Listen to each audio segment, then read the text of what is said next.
In 2014, at St. Catherine's Memorial Hospital in Boston, love arrived quietly. It didn't come with roses or grand gestures. It came with sleepless nights, hospital chairs that hurt the back, and prayers whispered under tired breath. Welcome to the channel, where powerful stories are told with depth and emotion. If you enjoy thoughtful, timeless storytelling, you're exactly where you need to be. Kindly like and subscribe to our channel, and tell us in the comments section the city you're watching from. 27. Daniel Hart spent most nights sitting beside his mother's hospital bed. Margaret Hart was 56, her body weakened by kidney failure, her spirit still trying to stay strong for the son she had raised alone. Daniel had grown up learning responsibility early. His father died when he was 11. By the time he was 27, love meant showing up, staying awake, and never leaving, even when hope felt thin. That was the night he noticed her. She stood at the end of the hallway, holding a paper cup of coffee, like it was the only thing keeping her upright. She looked young, maybe 24, exhausted, but composed. Her eyes were tired, but they weren't empty. She wasn't crying, and somehow, that made her stand out in a place full of tears. They crossed paths again the next night. And the night after that. Same hallway.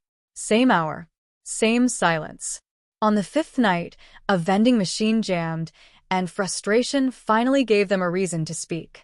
She told him her name was Elena Whitmore. She was 24. Her mother was battling cancer. Daniel told her his name. 27.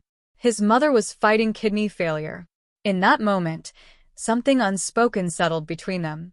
They didn't need explanations. They understood. From that night on, they sat together. Sometimes they talked. Sometimes they didn't. Silence felt lighter when shared. Daniel learned Elena loved old movies and quiet mornings. Elena learned that Daniel once studied architecture before life demanded something else from him. Weeks passed. Their chairs drifted closer. Coffee became routine. When Elena's mother had bad nights, Daniel stayed with her. When Daniel's mother cried, Elena held his hand. Love grew without permission. Not loudly, not quickly, just deeply. One afternoon, Daniel learned who Elena really was. Men in suits. Hospital administrators are standing straighter. A powerful man walking beside her. Thomas Whitmore. Billionaire. Philanthropist.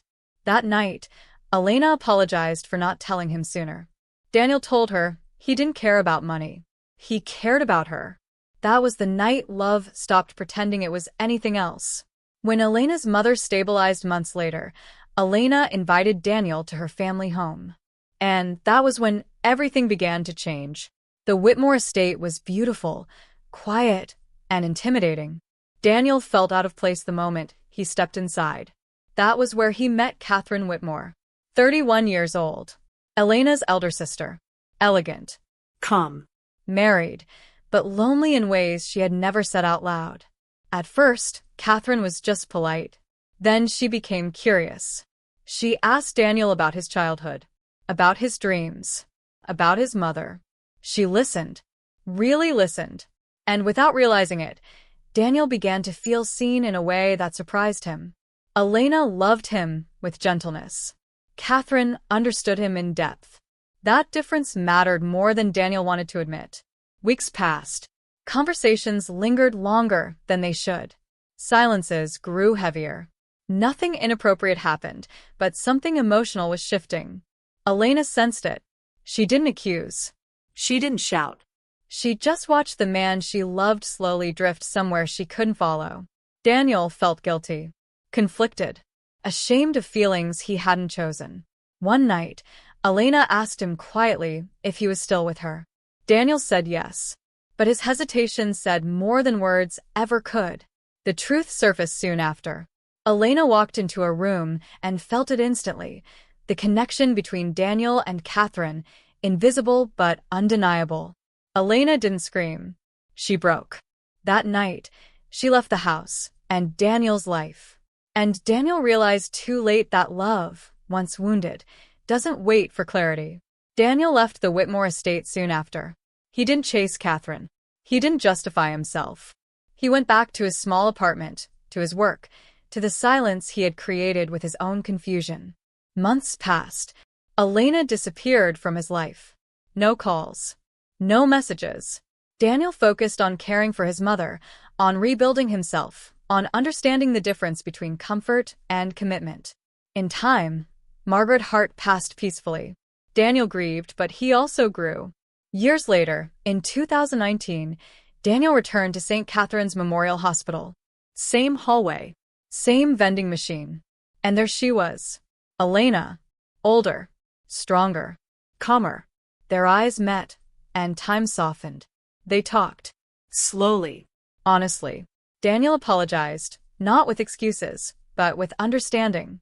He told her he had been lost, not disloyal. Confused, not careless. Elena listened. And then she smiled, softly. I loved you, she said. And I still believe love can survive mistakes. That night, they walked out of the hospital together. Not as two broken people, but as two people who had grown. They didn't rush. They didn't pretend the past hadn't happened. They chose each other again. This time with clarity. Love returned, not as pain, but as peace. And sometimes, the happiest endings aren't about perfection. They're about choosing better the second time. Like and subscribe for more.